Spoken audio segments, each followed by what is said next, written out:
अभी सुधांशु त्रिवेदी जी बहुत विद्वान प्रवक्ता हैं, लेकिन उन्होंने दो तीन चीजें बोली वक्त पे, डोज पे, कार सेवा, गोली और कब से ये लोग राम के भक्त हैं, इन सब चीजों पे मैं क्रमवार जवाब दे देता हूं इसका। सबसे पहले इन्होंने कहा वक्त ना पहले था ना बाद में, तो सच बात है, तो सच बोला। 80 लाख रुपए मिल गए लेकिन मान रहे चोरी नहीं हुई, ये सही बात है। वक्त ऐसे ही ऐसा पहले था ही नहीं कभी। सीसीटीवी फुटेज में 40 दिन में 70 बार चोरी, ये फिर भी कह रहे हैं कि अभी तो कुछ हुआ ही नहीं। वीडियो सारी पब्लिक डोमेन में, एफआईआर भी दर्ज हो रही है, लेकिन ये कह रहे हैं अभी तो कुछ हुआ ही नहीं।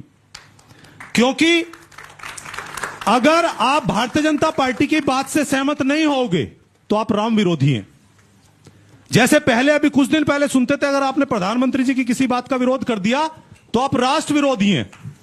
और इनका भगवान राम से इतना ही नाता है जितना बाबा राम रहीम का सत्संग से है। इतना इनका भगवान राम से इतना ही नाता है जितना बापू आसाराम का महिलाओं के सम्मान से है। और इन्होंने कहा अभी कि मैं जब बच्चा था तो मैं पता नहीं क्या क्या सोचता था। मैं इनसे इनकी डेट ऑफ बर्थ नहीं पूछूंगा, लेकिन मैं आपको ये जरूर बताऊंगा कि ये राम भक्त कब बने। इनके किसी दस्तावेज में, चाहे हिंदू महासभा बनी हो या आरएसएस बनाओ या जनसंघ बनाओ या जनसंघ से भारतीय जनता पार्टी बनी हो 1980 में, इनका पहला घोषणा पत्र उठाना, इन्होंने कहा कि हमारी विचारधारा चलेगी गांधीयन सोशलिज्म पे, गांधीवाद समाजवाद। इन्होंने चुनाव लड़ा, इन्हें कुछ नहीं मिला। 1984 में 2 सीटें आई इनकी।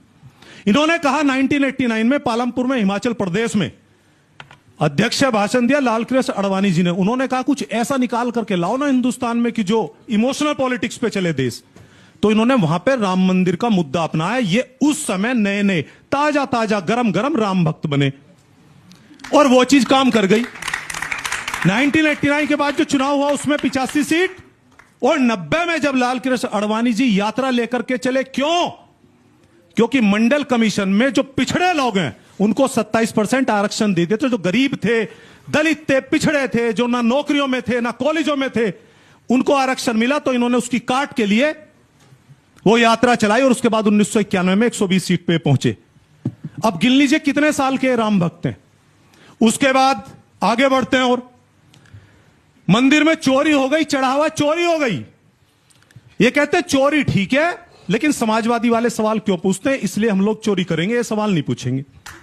बार बार ये जिक्र करते हैं कार सेवक, कार सेवक। मैं सुधांशु जी से पूछूंगा कार सेवक वर्ड जो ये शब्द है कब इजाद हुआ? गोली चली अक्टूबर 1900 कितने में? 90 में। कार 30 अक्टूबर 90, 2 नवंबर 90, ठीक है ना, 1990 में। उस समय कार सेवक वर्ड नहीं था, इनके कार्यकर्ता थे। कार सेवक वर्ड आया 6 दिसंबर 1992 जब मस्जिद ढा गई।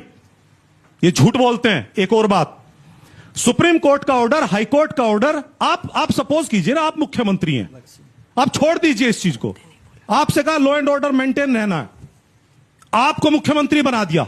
क्या आप भाई कौन है, भतीजा कौन है, पिताजी कौन है, बुआ, ये देखेंगे? या देखेंगे हिंदू कौन है, मुस्लिम कौन है? अगर आप इनके मुख्यमंत्री भी संविधान की शपथ लेते हैं, मैं संविधान की शपथ लेता हूं। अरे काहे की शपथ लेते हो? तुम झूठ बोलते हो।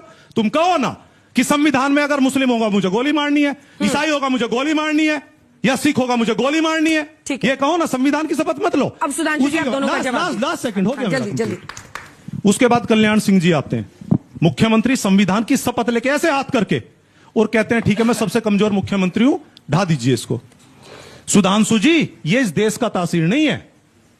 लॉ एंड ऑर्डर मेंटेन करने के लिए अगर आपको भी बनाया जाए तो शायद बोलेंगे। और लास्ट में कर रहा हूं, उसमें मारे गए 17 लोग जो अयोध्या में गोली चली, लेकिन जब मस्जिद ढाई गई इनके राज में, उसमें दंगे में मारे गए 2000 लोग, जिसमें 300 हिंदू थे। उसका आप जिक्र ही नहीं करते।